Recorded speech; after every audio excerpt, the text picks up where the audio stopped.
Sarah Martinez had always been different from other soldiers in her unit.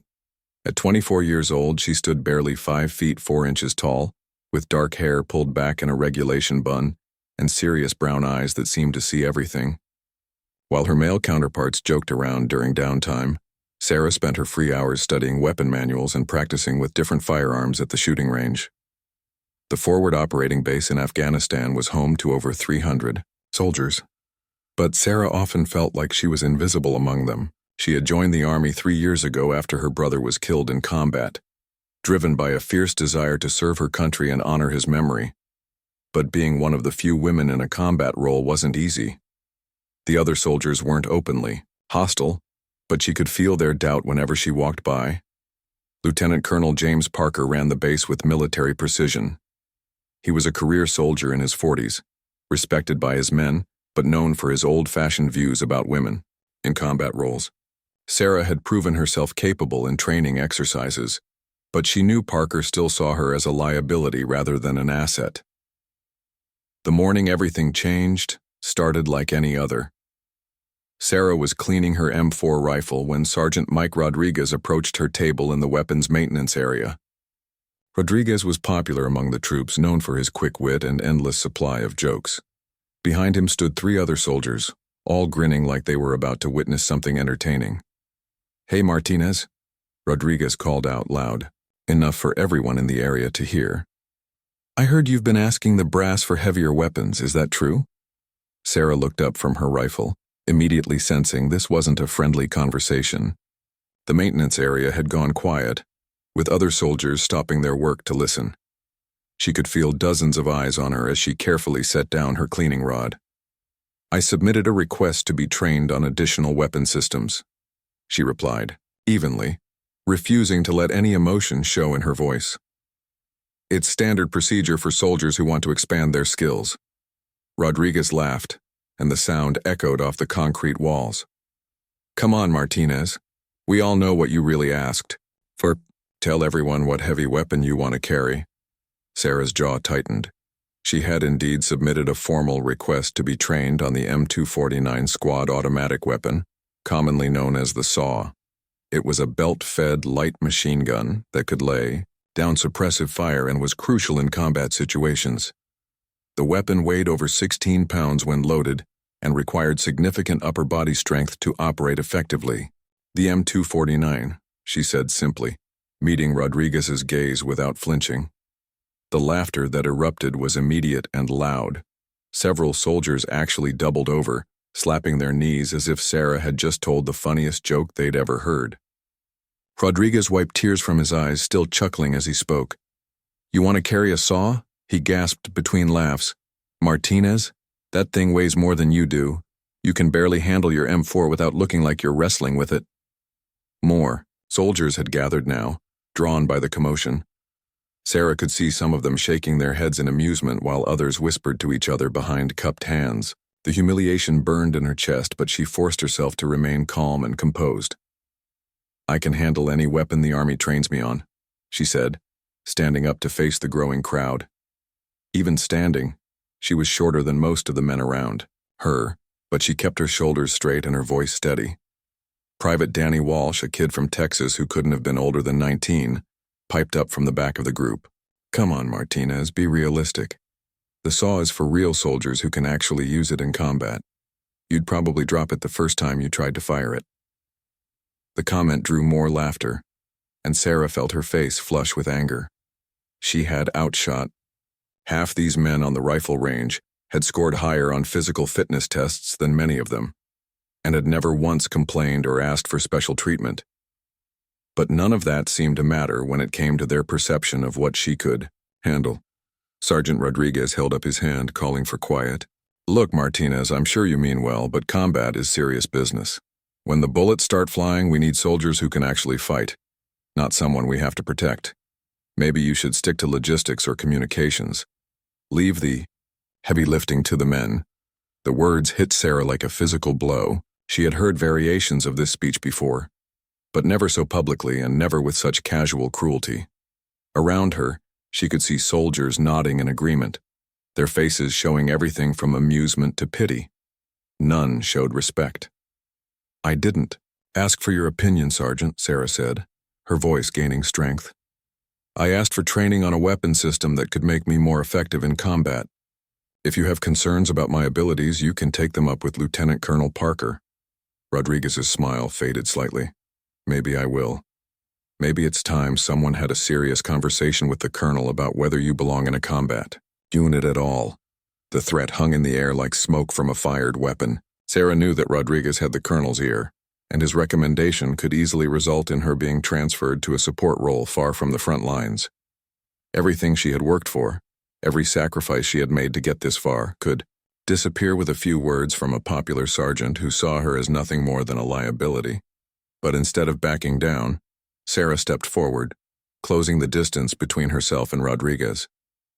When she spoke, her voice was quiet but carried clearly through the silent maintenance area. Then I guess we'll see what happens when it's time to prove who can really fight.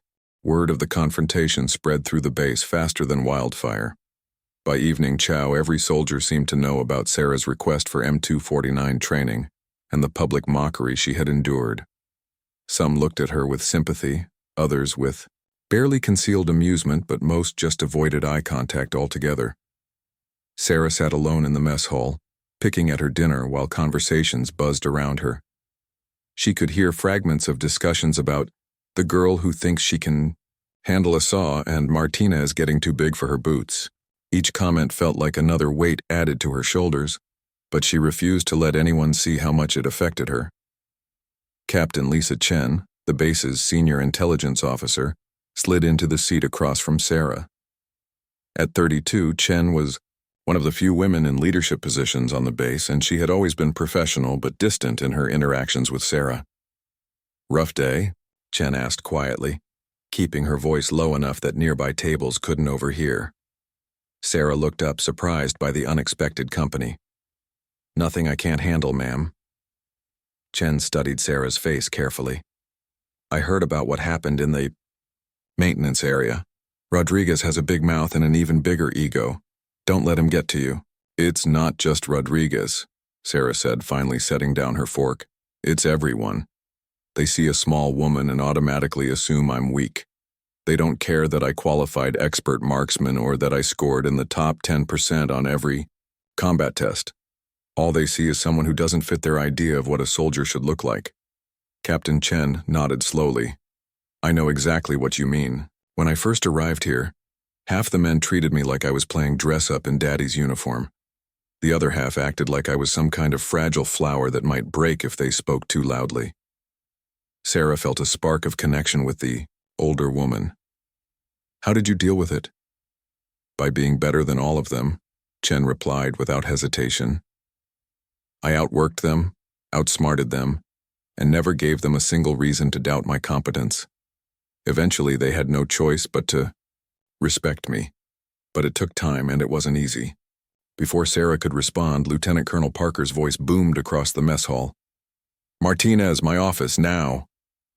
Every conversation in the room stopped. Hundreds of eyes turned to watch as Sarah stood up, her stomach suddenly feeling like it was full of ice water. The walk to Parker's office felt like it took forever, with every step echoing in the unusual silence of the mess hall.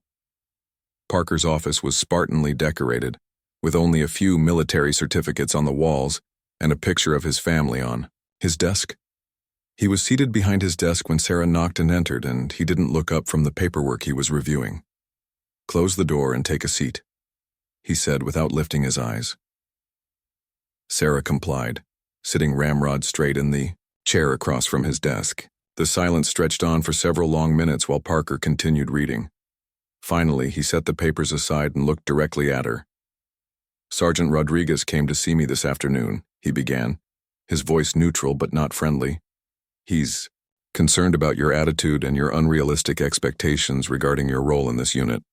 Sarah felt her heart sink but kept her expression neutral. "Sir, I'm not sure what Sergeant Rodriguez told you, but I simply submitted a request for additional weapons training. It's within regulations for any soldier to request expanded training opportunities." Parker leaned back in his chair, studying her with calculating eyes. "The M249 squad automatic weapon is not just any weapon, Martinez. It's a crew-served system that requires not only physical strength but tactical understanding of suppressive fire techniques and ammunition management. It's typically assigned to our most experienced and physically capable soldiers. I understand that, sir. That's why I requested training, not immediate assignment to the weapon. I want to prove I can handle the responsibility. Rodriguez seems to think you're trying to prove something that can't be proven, Parker continued. He's worried that your ambitions might put other soldiers at risk in a combat situation. The careful way he said ambitions made it clear that Rodriguez had painted her request as some kind of feminist statement rather than a legitimate military request. Sarah chose her words carefully. Sir, my only ambition is to be the most effective soldier I can be for this unit and this mission. If that means learning to operate additional weapon systems, then that's what I want to do. If the training officers determine I'm not capable, then I'll accept that judgment. But I'd like the opportunity to try. Parker was quiet for a long moment, his fingers drumming against his desk. Sarah could hear the muffled sounds of the base outside his office, generators humming, vehicles moving, soldiers going about their evening routines. You know what I think, Martinez? He finally said. I think you're a good soldier who's letting other people's opinions get under your skin. Rodriguez and his buddies like to run their mouths, but talk is cheap. What matters is performance when it counts. Sarah blinked, surprised by this response. She had expected to be lectured about knowing her place or told that her request was denied. However, Parker continued, his tone becoming more serious. I also think you need to understand something about leadership and unit cohesion. A soldier who can't work effectively with their teammates is a liability, regardless of their individual skills. If you're going to succeed here, you need to earn the respect of your fellow soldiers, not demand it. I've never demanded anything, sir. I've only asked for the same opportunities given to other soldiers. Fair enough, Parker acknowledged. Here's what I'm going to do. I'm going to approve your request for M249 training, but with conditions. You'll train on your own time. You'll meet the same standards as every other soldier who qualifies on the system, and if you wash out, you don't get a second chance.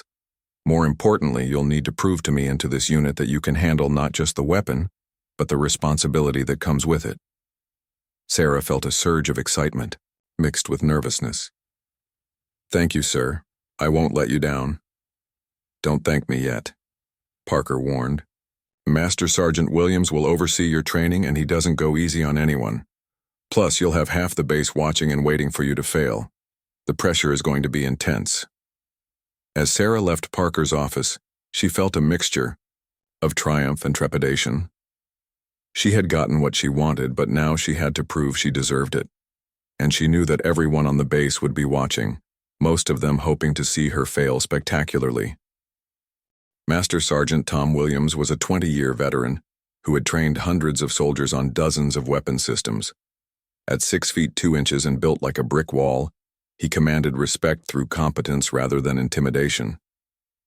When Sarah reported to the weapons training facility at 500 the next morning, she found Williams already there, the disassembled components of an M249 laid out on a table like a mechanical puzzle. Martinez, he said without looking up from the weapon. Parts. I hear you think you can handle the saw. I'd like the opportunity to find out, Master Sergeant. Williams finally looked at her, his weathered face showing no emotion. This isn't about what you want. This is about what the mission requires. The M249 isn't a toy or a symbol. It's a tool that keeps soldiers alive when everything goes to hell. If you can't use it effectively, people die. Do you understand that? Yes, Master Sergeant. Good. Then let's see what you're made of. The next 4 weeks were the most grueling of Sarah's military career. Williams put her through every aspect of M249 operation, from basic assembly and disassembly to advanced tactical employment. She learned to strip and clean the weapon blindfolded, to clear jams under pressure, to estimate range and adjust fire for maximum effectiveness. The physical demands were brutal. The M249 weighed over 16 pounds empty, and when loaded with a 200-round belt of ammunition, additional barrels, and cleaning equipment, the total combat load could exceed 30 pounds. Williams made her carry the full system on long runs around the base perimeter, through obstacle courses, and during simulated combat scenarios. Every morning, a small crowd of soldiers would gather to watch her training, most expecting to see her collapse or quit. Sergeant Rodriguez was a regular observer, often making loud comments about how she was playing soldier or wasting everyone's time. But as the days passed and Sarah continued to meet every challenge Williams threw at her, the comments became less frequent and the crowds grew smaller. The technical aspects of the weapon came naturally to Sarah. Her attention to detail and methodical approach served her well when learning the intricacies of the gas-operated system, the proper timing for barrel changes, and the mathematics of sustained fire rates. Williams was demanding but fair, pushing her harder than he might have pushed a male soldier, but acknowledging her progress when she earned it. "Your accuracy is good," he told her after a particularly challenging live-fire exercise. "Your technical knowledge is solid, but can you handle the psychological pressure of combat? Can you make the hard decisions when lives are on the line?" Sarah had wondered the same thing herself. All the training in the world couldn't fully prepare someone for the chaos and terror of real combat. She had been in firefights before, but always with her M4 rifle, always in a supporting role. Operating a squad automatic weapon meant being responsible for providing covering fire for her entire unit, for suppressing enemy positions while her teammates maneuvered, for potentially making the difference between victory and defeat. The final test came on a scorching hot afternoon in the 4th week. Williams had set up a complex scenario that required Sarah to provide covering fire for a simulated patrol under attack. She had to move the heavy weapon between multiple firing positions, change barrels when they overheated, and maintain accurate fire while under simulated enemy fire herself.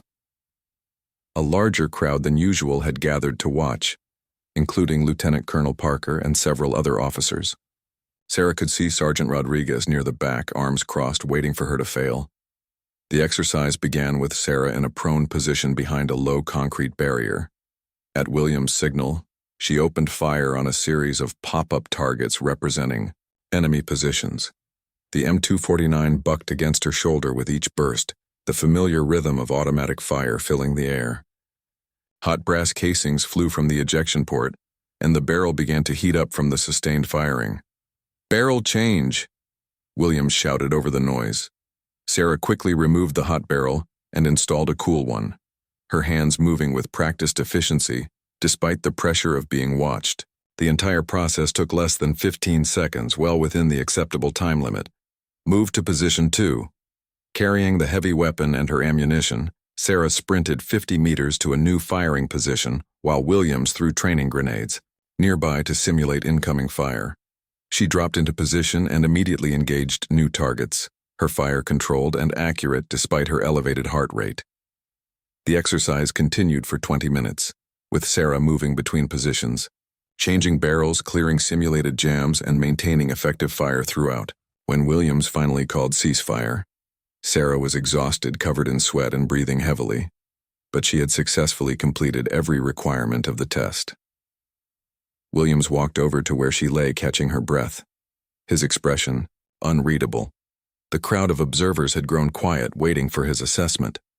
"Martinez," he said loudly enough for everyone to hear, "you have successfully completed M249 qualification training. You are now authorized to operate the squad automatic weapon in a combat environment." The silence that followed was deafening. Sarah felt a surge of pride and relief, but she could also see the shocked expressions on many faces in the crowd. Sergeant Rodriguez looked like he had swallowed something bitter, while Lieutenant Colonel Parker nodded with what might have been approval. But Williams wasn't finished. "However," he continued, "qualification is just the beginning. Real combat will test you in ways that no training can simulate. The question isn't whether you can pass a test. The question is whether you can perform when your brothers and sisters in arms are counting on you to keep them alive." As the crowd dispersed, Sarah remained on the ground for a few more minutes, processing what had just happened. She had proven she could handle the M249, but Williams was right. The real test was yet to come, and based on the expression she had seen on her fellow soldiers' faces, not everyone was convinced that her qualification meant she belonged in combat with the SAW. Captain Chen approached, as Sarah was finally getting to her feet. "Congratulations," she said quietly. "That was impressive shooting." "Thank you, ma'am. But Master Sergeant Williams is right. This was just the beginning." Chen smiled slightly. "The best soldiers are the ones who understand that. Keep that attitude. Martinez, something tells me you're going to need it sooner than you think." 3 days after Sarah's qualification, intelligence reports began indicating increased enemy activity in the mountains surrounding the base. Captain Chen spent long hours in briefing rooms, analyzing intercepted communications and reconnaissance photos. The Taliban forces in the region had been relatively quiet for months, but something was changing. Sarah continued her regular duties while carrying her newly assigned M249. The weapon felt natural in her hands now, and she had developed the unconscious habits that marked an experienced operator, checking the belt feed, testing the bipod legs, ensuring her spare barrels were properly secured. But she could still feel the skeptical glances from other soldiers, the whispered conversations that stopped when she approached. On the morning of October 15th, everything changed. Captain Chen burst into the command post where Lieutenant Colonel Parker was reviewing patrol schedules, her face pale and urgent. "Sir, we've got a problem. A convoy carrying medical supplies to Forward Operating Base Tango got hit 15 minutes ago. They're pinned down in a valley about 12 clicks northeast of here." Parker immediately focused on the tactical display Chen was setting up. "How many vehicles? How many personnel?" 4 vehicles, including 2 armored trucks and 2 Humvees. Estimated 42 soldiers plus a medical team of 8. They were ambushed in a narrow valley with high ground on both sides. The enemy has them in a crossfire, and they can't move forward or back. Sarah, who had been checking weapon assignments nearby, felt her stomach tighten. She knew several soldiers who were part of the regular convoy security detail. The thought of them trapped and under fire made her hands clench involuntarily around her weapon. Parker was already moving into crisis mode. "What's their current status?" "They've taken casualties," Chen reported grimly. "At least 6 wounded, possibly more. Their radio operator was hit in the first minutes of the attack, so communications are spotty. But from what we can gather, they're surrounded and running low on ammunition." The command post filled quickly as word spread throughout the base. Officers and senior enlisted men crowded around the tactical display, their faces grim as they absorbed the situation. Sarah found herself pushed to the back of the group, but she could still hear every word. "Sir," said Major David Hayes, the base operations officer, "we need to get a rescue force out there immediately. Every minute we wait, their situation gets worse." Parker nodded. "Agreed. What's our fastest response time?"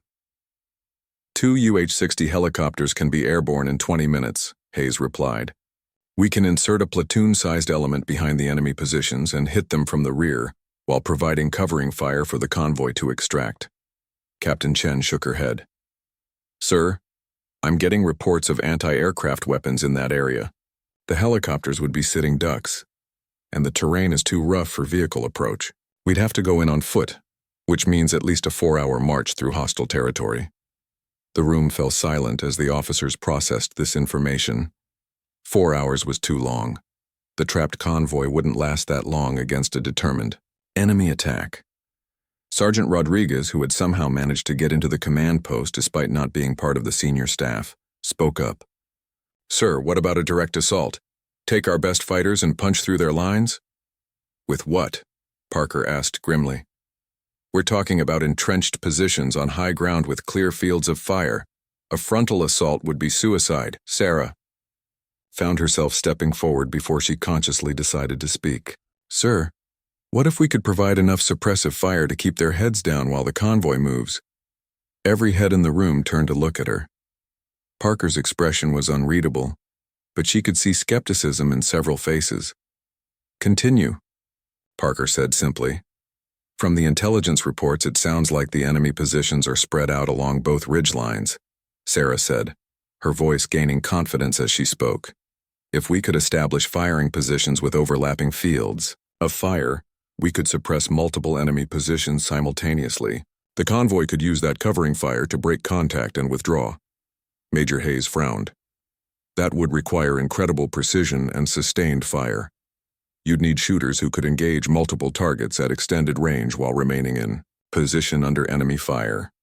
It would also require weapons capable of sustained automatic fire, added Master Sergeant Williams, who had entered the command post during the discussion. M4 rifles don't have the sustained fire capability for that kind of operation. Sarah felt her heart racing as she realized where the conversation was heading. Sir, the M249 system is designed exactly for this type of mission. Suppressive fire, sustained engagement, area denial. A small team with saws could provide the covering fire the convoy needs. The room erupted in murmurs and whispered discussions. Parker raised his hand for silence, his eyes fixed on Sarah with an intensity that made her feel like he was looking directly into her soul. Martinez, are you volunteering for this mission? The question hung in the air like a challenge. Sarah could feel every person in the room watching her, waiting to see if she would back down when faced with real combat instead of training exercises. She thought about the soldiers trapped in that valley, about her brother who had died serving his country, about all the training and preparation that had led to this moment. Yes, sir. I volunteer. Sergeant Rodriguez stepped forward, his face red with anger. Sir, with all due respect, this is exactly what I was talking about. Martinez is going to get people killed with her fantasy about being some kind of action hero. This isn't a training exercise. Neither was her qualification test, Master Sergeant Williams said quietly, surprising everyone in the room. And she performed better on that test than half the soldiers in this unit. Parker looked around the room, studying the faces of his senior staff.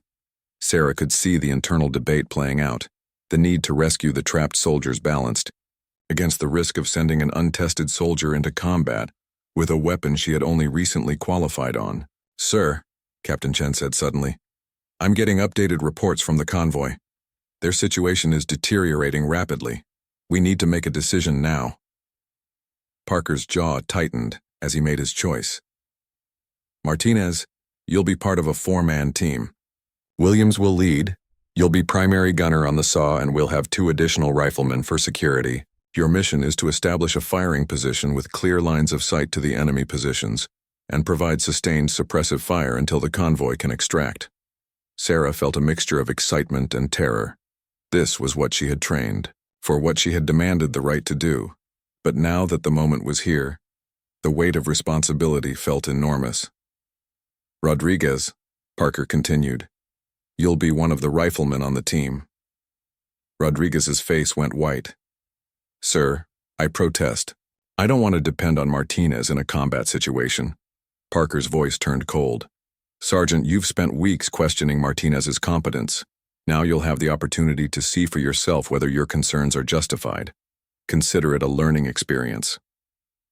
The helicopter ride to the drop zone was tense and silent. Sarah sat across from Sergeant Rodriguez, who had barely spoken to her since they left the base. Master Sergeant Williams reviewed the mission plan one final time, his voice barely audible over the rotor noise. The 4th team member, Corporal Jake Morrison, checked his equipment with the methodical precision of an experienced soldier. Listen up, Williams shouted over the helicopter noise as they approached the drop zone. We insert here. Move 2. Clicks east to this ridgeline. Establish our firing position and provide covering fire until the convoy extracts. Simple plan, but execution is everything. Martinez, you'll have primary responsibility for suppressive fire. Rodriguez and Morrison will provide security and target spotting. I'll coordinate with the convoy and call fire missions. Sarah felt the familiar weight of the M249 across her lap, along with the heavy load of ammunition belts, spare barrels, and cleaning equipment. Her total combat load was over 60 pounds, but weeks of training had prepared her body for the burden. What no amount of training could prepare her for was the knowledge that soldiers were dying while she sat in this helicopter. The insertion went smoothly, with the team fast roping down into a small clearing surrounded by rocky terrain. The helicopter disappeared quickly, leaving them alone in hostile territory with only their weapons and their training. Williams immediately began moving east toward their planned firing position, setting a pace that was fast but sustainable. Sarah found herself keeping up easily with the 3 men, despite carrying the heaviest weapon system. The months of physical conditioning and the weeks of intensive training with Williams had transformed her body into an efficient fighting machine. Behind her, she could hear Rodriguez breathing heavily, and she felt a small surge of satisfaction. They reached the ridgeline 40 minutes after insertion, with Williams calling a halt behind a cluster of large rocks that provided both concealment and a clear view of the valley below. Sarah could see the trapped convoy immediately. 4 vehicles clustered together in the narrow valley, with muzzle flashes visible from enemy positions on both the north and south ridgelines. "Jesus," Morrison whispered as he observed the scene through his rifle scope. "They're getting hammered from both sides. How many enemy positions do you count?" Williams was studying the battlefield through binoculars, his face grim. "I see at least 8 positions on the north ridge. Maybe 6. On the south, they've got the convoy in a perfect crossfire." Sarah set up her M249 on its bipod, adjusting the legs for the proper height and checking her fields of fire. From their position, she could engage targets on both ridgelines, but she would need to shift her position between engagements. The range to most targets was between 400 and 600 meters, well within the effective range of her weapon. "Rodriguez, Morrison, you two set up security positions on our flanks," Williams ordered. "Watch for enemy movement trying to flank our position." "Martinez, you ready?" Sarah pulled the charging handle and chamber around, her heart pounding but her hands steady. "Ready, Master Sergeant." Williams spoke into his radio, establishing contact with the convoy commander. The conversation was brief and urgent. When he finished, his expression was even more serious than before. "Convoy reports they've got multiple wounded and they're down to about 20% ammunition. They need to move now or they're not going to make it out. Martinez, I'm going to call targets. You engage with sustained bursts, shift fire between positions to keep multiple enemy locations suppressed. Think you can handle it?" Sarah looked down at the battlefield, where she could see soldiers taking cover behind their vehicles while enemy rounds sparked off metal and kicked up dirt around their positions. These weren't training targets or simulated enemies. These were real people trying to kill the soldiers she was sworn to protect. "I can handle it, Master Sergeant."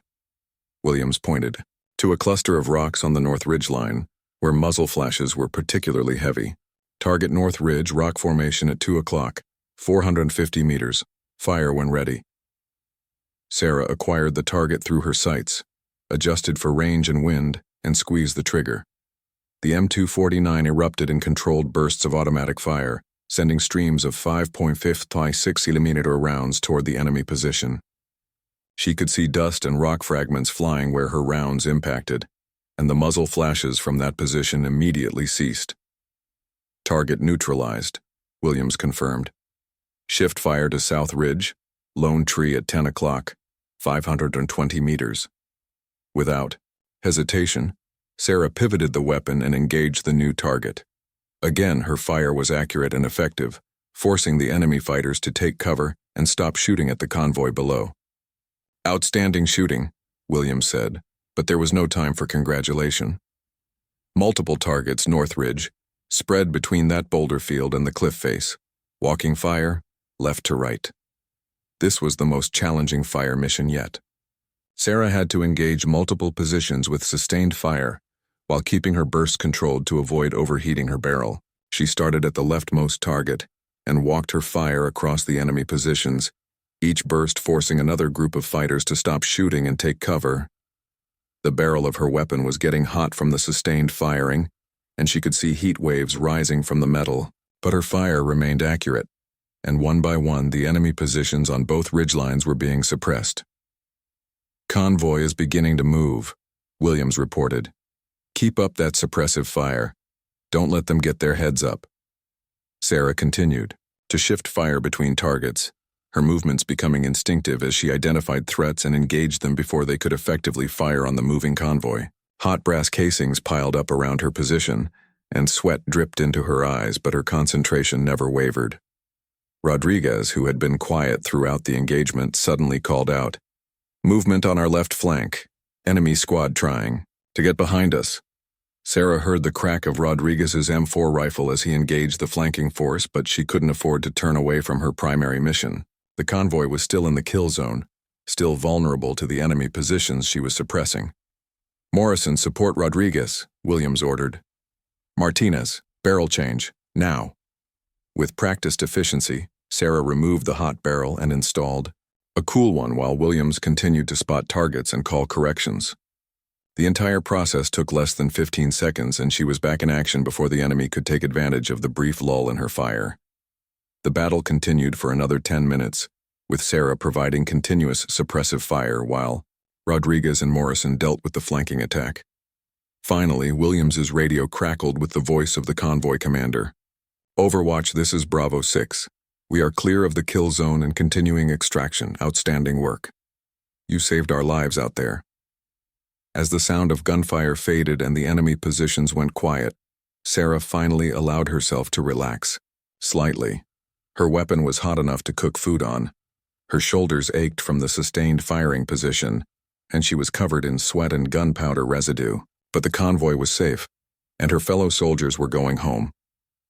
Rodriguez appeared at her side, his face showing a mixture of exhaustion and something that might have been respect.